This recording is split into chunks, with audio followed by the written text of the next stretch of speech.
Coucou, bienvenue sur les messages de Stéphanie. Donc aujourd'hui, on se retrouve un petit peu pour une introduction un peu spéciale où, comme d'habitude, en 2024, je vous avais fait chaque signe astrologique concernant la planète Vénus. Donc pour voir pour vous sur chaque mois un petit peu ce qui va se passer au niveau émotionnel et amoureux. Donc avant tout, je voulais vous parler quand même de l'année 2025 qui est en numérologie une année 9. Cette année est un peu exceptionnelle. Après avoir passé une année 8 un petit peu compliquée et difficile sur plusieurs points, on voit que l'année 9, elle va nous demander à faire un grand nettoyage, un grand balayage de ce qu'on ne veut plus trop dans sa vie. Alors bien entendu, c'est la fin des cycles, hein. On passe sur une vibration qui est le lâcher-prise et la préparation pour un nouveau chapitre. Ça veut dire que ce nouveau chapitre arrivera bien sûr en 2026. Mais avant de commencer quelque chose, il faut un petit peu clôturer tout ce qu'on n'a plus besoin et puis aussi terminer ce qu'on a commencé. Donc il y a aussi une situation de pardon et de guérison dans certaines relations. C'est une année qui est propice, bien sûr, à régler les conflits. Donc si vous êtes en conflit avec quelqu'un, il est peut-être intéressant de soit tourner la page, hein, de cette situation passée ou de se réconcilier avec soi-même ou avec une ou plusieurs personnes avec qui il y avait des difficultés. Bien entendu, le 9 invite aussi à se concentrer sur des causes plutôt collectives et à développer une vision un petit peu humaine. Donc le 9 en numérologie, c'est l'aide aux autres. C'est également tout ce qui est associatif, bénévolat. Ça peut être aussi tout ce qui peut parler de l'étranger. Donc actuellement, on voit bien qu'il y a des complications, bien entendu, dans le monde et que la France aide, bien entendu, ces pays qui sont actuellement dans des complications.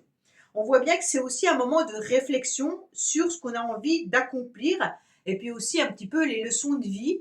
Donc, on a passé 9 années, hein, à monter ces marches. Donc, l'année 1, l'année 2, l'année 3. Donc là, on arrive au bout de l'escalier en quelque sorte. Et on regarde un petit peu l'évolution qu'on a eue pendant ces 9 ans. Et donc, on est en train de voir ce qu'on a envie de garder depuis ces 9 années et ce qu'on n'a plus envie de garder. Donc, il y a vraiment l'idée de grand nettoyage, autant émotionnel, parce qu'on peut, si on ne fait pas un grand nettoyage émotionnel de certaines relations, on peut encore traîner les 9 années suivantes avec des cycles qui peuvent être perturbants. Ça veut dire que si vous êtes dans une relation que vous savez pertinemment qu'il serait bien de clôturer et que vous ne le faites pas en année 9, il y a des grandes chances que vous replantiez des petites graines d'espoir en 2026 et que vous repartez sur des complications pendant un certain temps jusqu'à l'année suivante et ainsi de suite jusqu'à quand que vous arriviez à nouveau à l'année 9. Donc c'est vraiment un petit peu des petites graines qu'on plante tout au long du chemin pendant 9 ans et qu'on voit aboutir et à un moment donné on se rend compte que ça a porté ses fruits, d'autres choses n'ont pas porté ses fruits et qu'on doit un petit peu nettoyer ce jardin où on a planté peut-être trop de choses. En tous les cas, cette année, elle est importante. Si vous ne vous plaisez plus au niveau professionnel, d'envisager peut-être une reconversion ou alors une formation ou déjà de commencer à chercher pour qu'en 2026, vous soyez prêt à mettre le pied à l'étrier. Ça veut dire en quelque sorte qu'on prépare le terrain. On ne commence pas forcément quelque chose en année 9 parce que souvent, ça ne perdure pas dans le temps. Le mieux, c'est vraiment de faire un grand nettoyage, mais aussi on garde des choses qui nous conviennent, bien entendu, hein, on n'enlève pas tout. Ce qui nous convient, on continue à peaufiner, à enrichir sur les années suivantes. Mais ce qui n'est plus très agréable et qu'on sent qu'on commence à se lasser, qu'on sent qu'il peut y avoir des relations qui s'effrichent, et ben là, on se dit pourquoi continuer à enrichir cette relation alors que au bout du compte, je ne m'y retrouve pas. Donc, bien entendu, c'est là qu'il faut peser le pour et le contre de la relation et de savoir si vous êtes prêt à encore vous engager ou pas. Il y a vraiment une introspection et, et on pèse le pour et le contre de tout ce qu'on a fait pendant ces nombreuses années pour voir ce qui est intéressant, bien entendu, à continuer à développer pour son bien-être personnel, hein, et puis son bien-être et son enrichissement, et tout ce qui nous détruit plutôt, euh, qui là est intéressant de clôturer. D'accord? Concernant les vidéos suivantes, ça veut dire Vénus, que je vais mettre pour chacun des signes astrologiques. Vénus est la planète qui est associée, bien entendu, à l'amour, aux relations, à la beauté, à l'harmonie et puis au plaisir. Donc elle influence la manière dont une personne exprime, bien entendu, ses sentiments et son rapport aussi à l'esthétique. Donc sa position dans un thème astral révèle des informations sur vos goûts artistiques, sur vos valeurs personnelles et puis aussi sur vos relations amoureuses. Donc bien entendu, pour chaque signe, je vais vous dire au mois de janvier, c'est comme ça, au mois de février, ça sera comme ça, au mois de mars, ça sera comme ça. Alors bien entendu, hein, ça sera juste une phrase, mais ça vous permettra de savoir à quel moment, en tous les cas, Vénus sera dans votre signe, et ça sera le moment où ça sera le plus important pour vous. Alors des fois, Vénus vient plusieurs fois dans le même signe astrologique, donc elle peut repasser parce qu'il y a une autre planète qui a rétrogradé, et donc ça permet d'avoir Vénus 2 fois dans son année. Donc c'est intéressant parce que là, c'est un petit peu bingo en quelque sorte, hein, un peu la chance, d'accord? Donc c'est une période où on a beaucoup de charme, beaucoup d'harmonie, où c'est que la relation avec l'être aimé est beaucoup plus importante. Si on est célibataire, bah, qu'on peut rencontrer quelqu'un de plus intéressant. Voilà. Et neutre, bah, c'est qu'il ne se passe pas forcément grand-chose. Et puis après, bah, il y a l'hypersensibilité, il y a des moments où c'est un petit peu plus fragile. Donc voilà, je vous dirai ça pour chaque signe astrologique. Alors je vous dis à bientôt par rapport à votre signe. Vous pouvez écouter bien entendu les autres vidéos sur les messages de Stéphanie. Coucou les Verseaux, bienvenue sur les messages de Stéphanie. C'est à votre tour concernant Vénus mois par mois pour 2025.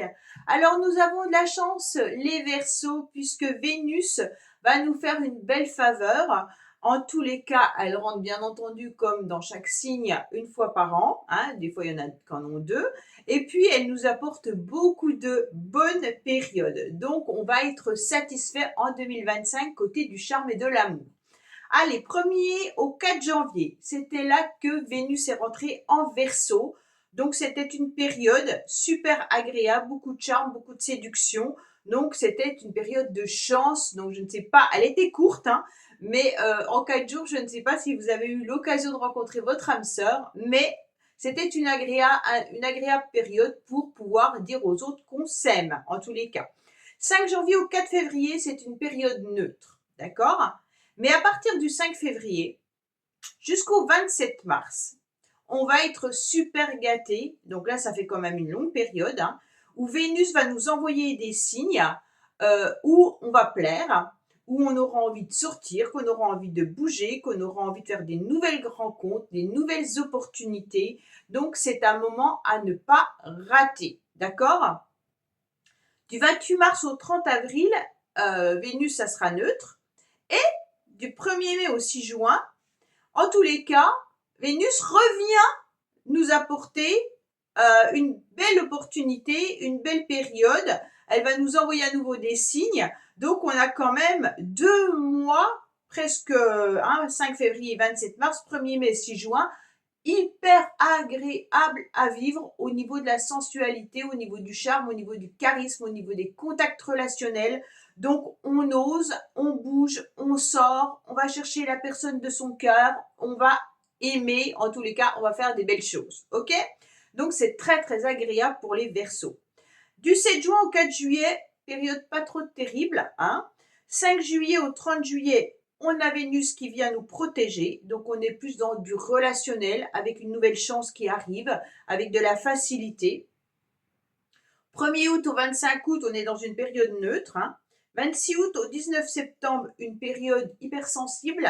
On doit composer avec les autres, on peut se sentir un petit peu à fleur de peau, donc on fait attention à nos émotions. 20 septembre au 13 octobre, période neutre.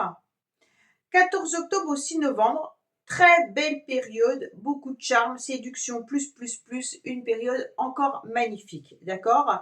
Elle va peut-être pas apporter les mêmes choses qu'au début de l'année. Au début de l'année, c'est des nouvelles rencontres, des nouvelles opportunités. Là, c'est vraiment soi-même, hein, où on va dégager quelque chose d'important.